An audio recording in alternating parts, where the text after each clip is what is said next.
I'm ready.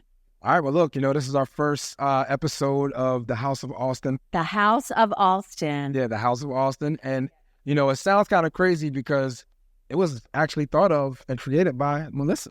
Yeah. So, I'm actually excited about the House of Alston. We're going to talk about everything under the sun, whether it's business, whether it's the latest news, whatever it is that we have on our mind, we're going to talk about it. And I think that it all started because we were driving back from Atlanta. Yep. And we decided to have a real conversation. And within that real conversation, we realized really quick that we have two different outlooks on pretty much everything, and we were raised completely different. So, well, I would also say at that point, we had known each other for a couple of years and worked together and talked all the time. But it wasn't until we were in a car together for a long time that some of these topics came up. And we trusted each other enough to tell the truth about some things, and not everything, but have an honest conversation about some of the things. And for me, I was like, I wish that other people had the opportunity to talk to each other. People from different backgrounds should, I learned a lot. It was a great experience to have an honest conversation. And so we're going to share some of those conversations on this podcast. Yeah, I think it's going to be a good look, and I think that people are going to be surprised with the type of things that we decided to talk about. And I think that, one thing for sure is that we have two different types of audiences. So I think that my audience is going to be surprised from what they hear from you, and your audience is going to be surprised from what they hear from me. So with all that being said and all that stuff out the window, let's get it going. Well, we've been having a conversation, you and I, for a while, and I'm curious to hear what everybody else thinks about this too. So there's something that you really feel strongly about. The topic of discussion is Donald Trump running for president after he has been found guilty of 34 felonies. As far as I'm concerned, I don't care about Donald Trump running. I don't care about what the rules are about presidents running or whatever you got to do to be able to become a president. What I do care about, there's NFL teams that are supporting him. There's finance companies that are supporting him. There's banks that support him. There's popular restaurants that support him. And all these different places that are supporting him by these rich billionaires and CEOs of these companies, they would never give someone like me a job after having 7 felonies. So basically what my gripe is here is not about the fact that he has 34 felonies and he's running for the number one job in the world. Well, my gripe is me and 33% of other black men that are out there are all going through the same thing where we're only going to qualify for basically what they call black jobs. And you heard that from his mouth. I didn't say that. He said it. I would put it really plainly. I think that people are willing to overlook a lot of things. And I think that a lot of people are willing to vote for Donald Trump, which means giving him access to the military, to the economy, to everything else in this country, despite the fact that he's been convicted of 34 felonies. And you can't get a job at Supercuts and you have 7 felonies. Well, we can give a list. I mean to cut you off. We can give a list of things that I would love to do that I would never be able to do. I mean, I would like to be a police officer, which sounds kind of weird because I had beef with the police for so long. But I would like to be a detective, police officer, Secret Service type guy. I can't work at a hospital. I can't be a counselor at a prison or, at a juvenile detention center. Honestly, I can't even work at McDonald's because if it's going to be a choice between a college kid that just came home from college for, college break and a convicted felon, they're going to go with them. So at the end of the day, if I don't create my own business like I did, I'm not going to be able to get to where I'm at right now financially. And I get so pissed off when I hear people that are in a way better situation talking about what this person could have done and what he should have done. Why'd you go back to jail so many times? Why'd you do this and do that? But if you've never been in that person's shoes, you can't say what that person should have done. Because I've been in situations where, I did make a mistake. I did pay for my, mistakes. I served out all my time. I paid all my fines and costs and all that kind of stuff. I did all that stuff. I paid my debt to society. I still can't get a license to carry. I still can't work at these certain jobs. And it's like, how long do you personally convict someone that's been convicted of these crimes? Well, shouldn't we say, we're not talking about all felonies. We're talking about specific felonies, right? There's different kinds of felonies. And I think somebody like me, I know nonviolent and violent, I think, but maybe we should talk about what the different kinds of felonies are and what specifically we're talking about. Well, I know that a lot of white collar crimes, drugs and alcohol offenses, stuff like that, that's all considered nonviolent. So that's a different type of felony. And that's the same type that Donald Trump has. He has the same type of felony that I have. He has 34 of them and I have 7. And then, you have the other type of violent felonies like murder, rape, kidnapping, robbery, burglaries, and stuff like that. That's a totally different type of felony. But we're talking about nonviolent offenders. We're talking about nonviolent felonies. And, there's a lot of us having these nonviolent offenses and we can't get jobs. And, one thing for sure is all of us have families. All of us, have wives. All of us have kids. We all have situations where we deserve money and we're willing to work hard for it. And I believe that a lot of us, we don't get a fair shake because everyone sees that felony on the application and you're done. But some people would say, well, you did do that crime. And shouldn't the general population, people who are hiring you, people who are giving you apartments, shouldn't they know that you did that crime? I think that people should know that you did that crime, but I also think that if you can stay out of trouble for a certain amount of time, it shouldn't be brought up anymore. Well, why don't we talk about like people who say, why did you do that at all? If you've ever lived in a situation where you have to do certain things to survive, you can't speak on it. I know that I didn't have to do certain things because I had both parents. I grew up in a good household, so I kind of voluntarily got in trouble. But there's guys that are out there that I know personally that grew up in a one-parent household. They didn't really have guidance. They didn't really have education. Yeah, but I was raised by a single mom and I didn't commit crime. They didn't have the education. You had education. You had a bunch of different things going for yourself, and you was basically raised correctly by your one parent. But there are a lot of people that are out there that had one parent and never saw that one parent, wasn't educated, wasn't pushed to go to school, didn't graduate, dropped out of school, pursued careers that may have not been, justifiable at that time, like music, basketball, football, and stuff like that. And I think that, when it comes time for other cultures, you guys are kind of taught to go in a different direction because, I don't really know about your culture, but like, do you guys always push basketball or football on each other to try to be great athletes, or are you teaching each other to be doctors, lawyers, and CEOs of companies? You know what I mean? So it's like, if you think about a situation where like you're raised in a household where they're pushing a basketball in front of you and you think that you're going to be the next Michael Jordan, you're not thinking about education. And when you're not thinking about education, you're not going to land the same kind of job that you would land if they're pushing books in front of you and pushing, dreams and everything in front of you that we don't see. So I just kind of think that, this is a kind of situation where people that are in a different family environment, I don't think that they should be able to speak on anything that happens in an environment like that. And it's like when these guys get in trouble, they're going in front of judges, lawyers, and DAs that never had those problems. So, I don't really know what the answer to that is, but I do believe that everyone should be held accountable for what they've done.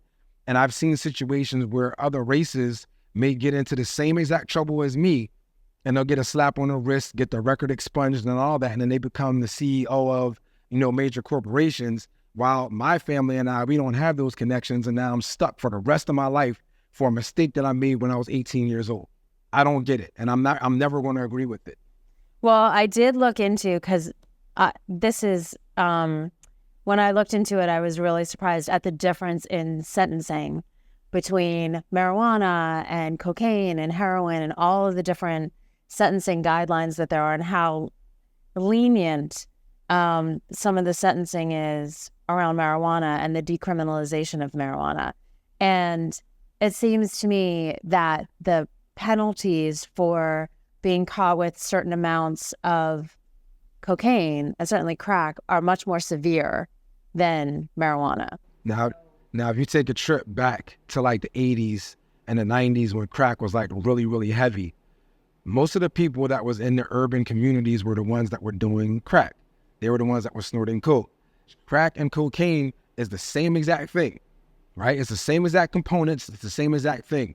If you get caught with crack, the jail time or the prison term is way more harsh than cocaine. And that's because there are some, upper class white people that snorted coke.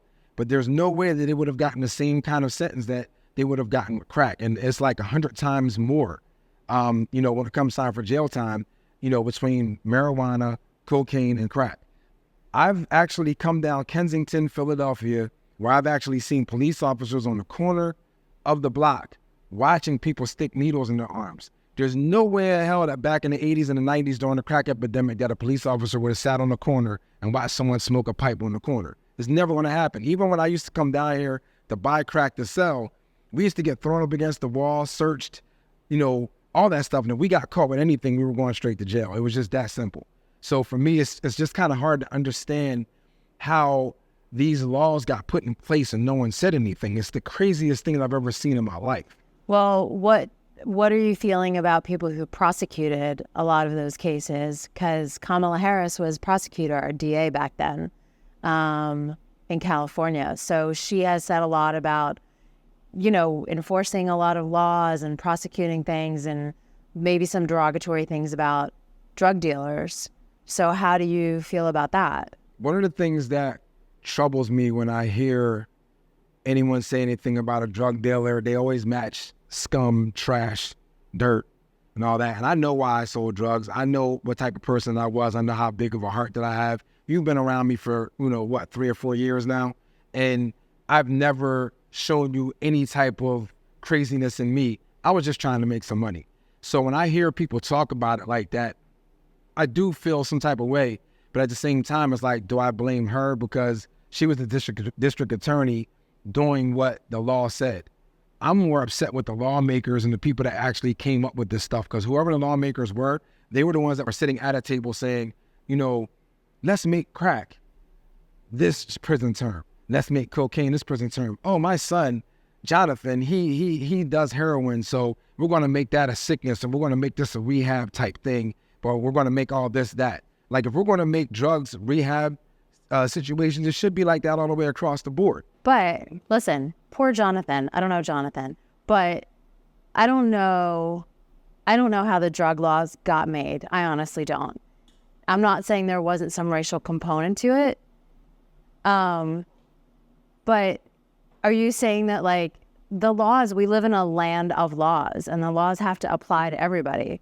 So it can't be like, okay, well, Darrell was really nice and is a really good guy, even though he did this, so we're going to give him a different sentence. Like, it can't work like that. You shouldn't look at a person and see their skin color or see nationalities or see anything like that and then come up with a decision. If you're going to make that decision, you should base it off the individual. You shouldn't look at it where it's like, he's a black guy, we're going to go ahead and give him the maximum sentence. I remember one time I got in trouble, and my lawyer talked to the district attorney to ask him if he can give me some sort of deal. And the district attorney was like, no, I'm not giving him any kind of deal. We're maxing him out. And my lawyer comes back to me and he's like, well, what did you do to her? Like, what did you do to that township police that makes them hate you so much? And I promise you, I've never seen that district attorney in my life. I've never seen these police officers in my life. So how could I possibly have done something to them personally to make them feel like they had to give me a maximum sentence on anything? And then it's like when I get in prison and I'm doing this maximum sentence on, possession with intent to deliver, I turn around and I see a white kid come in that has a vehicular homicide where he killed 3 people. And because it's a vehicular homicide, he gets the, goes to a rehab. He goes to prison for 3 months, goes to a rehab, and then when he gets out, his record gets expunged. How is that? I didn't kill anyone. I didn't kill 3 people. What makes him any better than me? Why is it that he got, his record expunged? Here it is. I haven't been in trouble in 15, 20 years. Why am I still faced with the same felonies, dealing with the same things? It's not fair to me. I just don't think that the lawmakers and, the people that are in power are really giving a shit about anyone that's like me, because they look at it where it's like, once I got in trouble, I'm in trouble. That's it. You're a piece of shit. You're the scum of the earth. You're this, you're that. And it's not fair. And I don't believe that this is the land of the free, because once you make a mistake, you're done. It's just that simple. Well, let me ask you a question. Did you know when you were selling drugs or when you made the decision to sell drugs, did you have any idea what the consequences would be? Like, did you know that that was going to be considered a felony and then that was going to mess up the rest of your life? At the time that I made the decision that I was going to do what I did, I didn't even know what a felony was. I didn't have any type of person ahead of me that was like, you're going to ruin the rest of your life. There's going to be background checks. You're not going to be able to get an apartment. You're not going to be able to, get life insurance. You're not going to be able to do anything. I didn't have anyone to tell me any of that. And at the time, it's like, we're having fun. If someone's out there partying, drinking, or whatever they're doing, and they decide they want to smoke some weed, okay, I have a connection to get the weed. That's pretty much what I did to be able to get started, and I did make some money. But at the same time, I was not thinking about, consequences. And it's my fault. Like, I'm not trying to make it seem like I shouldn't be, held accountable for my things. I did get held accountable. I did do all my jail time, which was a total of over 13 years. I did walk off my probation and parole. I did pay my fines and costs, and I haven't been in trouble in over 15, 20 years. So why is it that I'm still looked at as a convicted felon on nonviolent crimes? And the other reason I ask that is because, from my understanding, Donald Trump definitely knew what he was doing when he did, when he committed those crimes. And the difference, it is really striking to me that people are willing to overlook so much of that to vote for him for president. And I think it's really upsetting that people who, like you say, have served their time, paid their fines and all of that, that they have such a hard time getting jobs, because when they don't get those jobs, then they might go back to doing some kind of crime to get money. But I will say, until a few years ago, until I met you, I didn't know anybody who had felonies. Certainly I didn't know anybody who had done prison time at all, actually. And now that I know you and I've met some of your friends, I think very differently about it. And I see not only the talent in people who I've met through you, but how much of their lives they spent in jail, and what a waste that was. So I do wish now that there was a way for people to get that second chance when they've done their time and that they come back into society and get those jobs. Because I think it would make our country better. I think it would make our culture richer and really change things. But I don't know how to change that. But we've been around some programs that are trying to change that and give opportunities to people. So maybe there's some promise there. Yeah, I just kind of feel like, I really wish that there was a way that we can actually turn things around and actually get people to understand. But a lot of times the people that are in power are the ones that don't understand. So it's like a lot of times they're not willing to give those opportunities. Or, even like with this whole DEI program that I keep hearing about, where, people are saying that, Black people are stealing certain jobs and stuff like that. Like, why do we have to hire someone because they're Black? If they qualify for the position and they're intelligent enough to take on that role, why does it matter, about a program? Like, just hire the person. Hang on a second, though. DEI is supposed to help people of color get opportunities. It's not, okay. What I'm saying is, it is helping people of color get positions, but what I'm saying is, why do we need that program? Just hire the people that are qualified for that position. Whether it's for decades, people of color didn't have those opportunities. This is supposed to combat some of that discrimination. But that's what I'm trying to say. I'm trying to say that there shouldn't be any discrimination in the first place. If there's a Black person that's qualified for that position, you shouldn't have to hire them because of a program. Well, we live in America, right? But, I feel like it's brought up by the people that want to try to find a reason to drag someone down. Well, they're also saying she slept her way to the top. And I've seen so many memes and posts on social media with pictures of her with like knee pads on, talking about her past romantic life. When there's certainly a lot that's been in the public about Donald Trump's romantic life. I'm saying romantic, you know what I mean? Yeah. I mean, me personally, I really don't give a shit about what someone did. But it's a way to demean somebody. It's a way to say that a woman, the only reason she has that job is because she slept her way to the top. So what is Donald Trump's reason why he got to the top? Did he sleep his way to the top? You know what I mean? Like, it sounds stupid. I'm pretty sure that Donald Trump slept with way more women than what she did with men. Gross.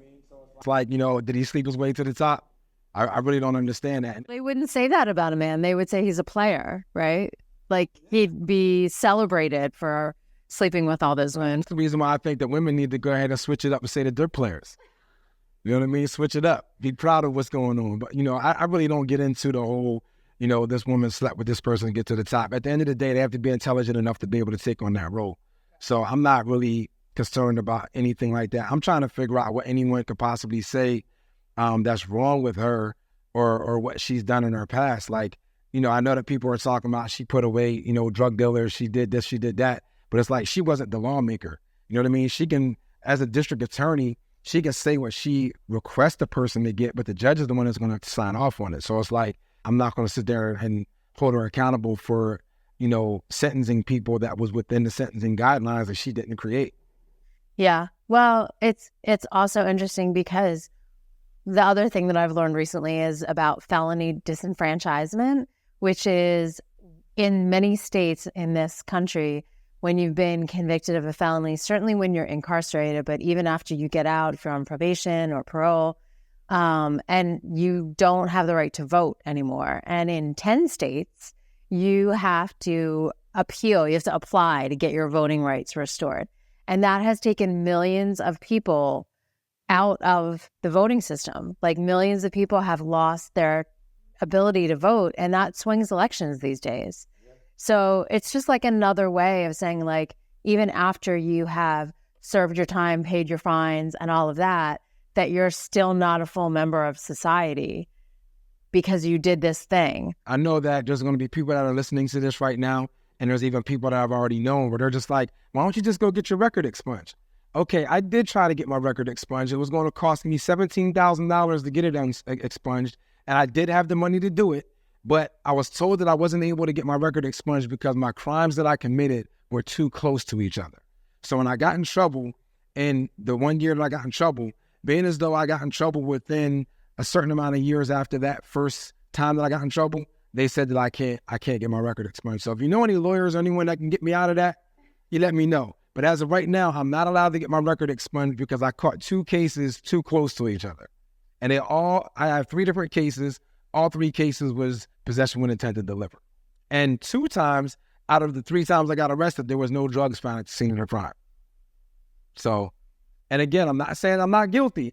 I'm just trying to tell you that I'm willing to take my punches, take my lumps, but I've also been a good citizen for the last 20 years and haven't gotten in any trouble. I want my gun permit. I want to be able to be a civilian. Let's have it.